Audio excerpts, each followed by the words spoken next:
presidente ng Centerways Construction and Development Incorporated, Mr. Lubiano. Yes po. Kailan pa po kayo naging pangulo ng kumpanyang yan?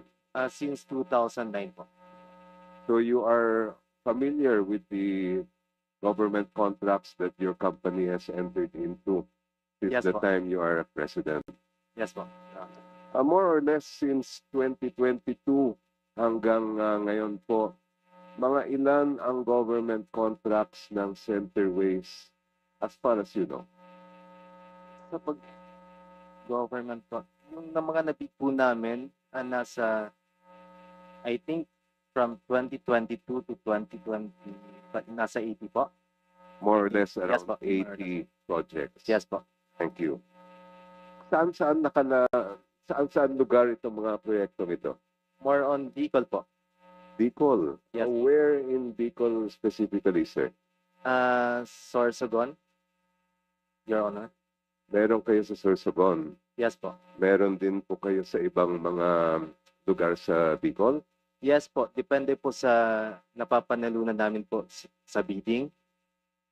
Can you recall the places aside from Sorsogon? May Kamsur din po. May, depende po sa napapanalunan po. Pero mostly in Bicol po. Yes, you have some in Albay. Is that correct? Yes po, yes po. At 2001, I think. Some in Camarines Sur. Yes po, yes po. Also some in other provinces like Cebu and Masbate. Yes po. Yes. Now, of those 5 places you mentioned, Albay, Camarines Sur, Cebu, Masbate, and Sorsogon, alin po doon ang pinakamaraming government contract ang Centerways? Your Honor, sa Sorsogon po. Sorsogon. Yes po. Out of the 80 plus or more or less projects, how many do you have in Sorsogon?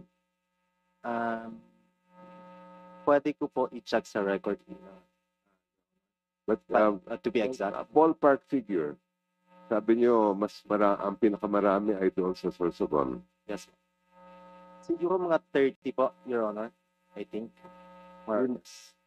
I was checking the website of Sumbong sa Pangulo. Yes po. Ang nakita ko po doon, umaabot yata ng around 50, 53. Can you confirm that, please? Di po sure. I-check ko po, Your Honor. But you're sure that most of your projects came from or are located in Sorsogon? Yes po, Your Honor. Now, you were named as, let me just rephrase that question.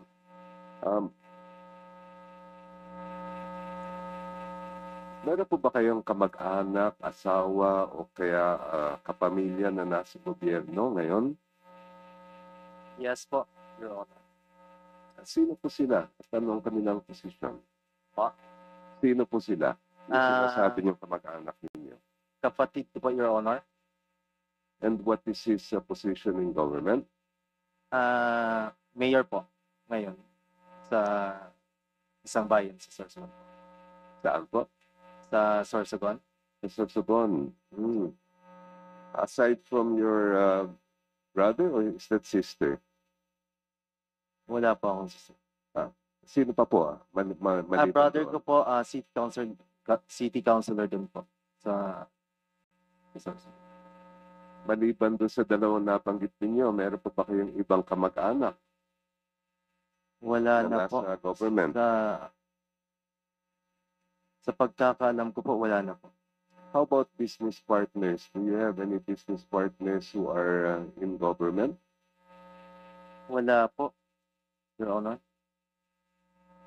In the last elections, last 2 cycles of elections, 2022 and 2025, kayo po ba ay nagbigay ng donasyon sa sino man na kumandidato, whether local or national, sa huli mga eleksyon?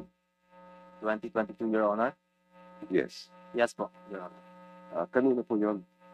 Kay Senator Cheese po. Senator Cheese Escudero. Yes. Aside from Senator Escudero, may I know if there have been other candidates for either national or local positions that you gave donations to? Wala na po, Your Honor. And more or less, magkano po daw ang inyong na-donate sa kampanya ni Senator Cheese? 30 million po. 30 million pesos. Yes, this was during the time that you already had government projects.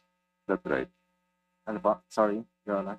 Noong panahon na yun, ay kayo ay meron ng mga proyekto o kontrata sa gobyerno. Yes po, since 2009 po. Thank you. No more questions, Mr. Chair. Thank you. Your Honor, personally ko po donation or nag-donate po ako kay Senator Cheese yung 30 million. Hindi po galing sa company yon, galing po yun sa akin as a personal individual. Thank you. Thank you for watching. Don't forget to like, share and subscribe for the latest hot news of the press.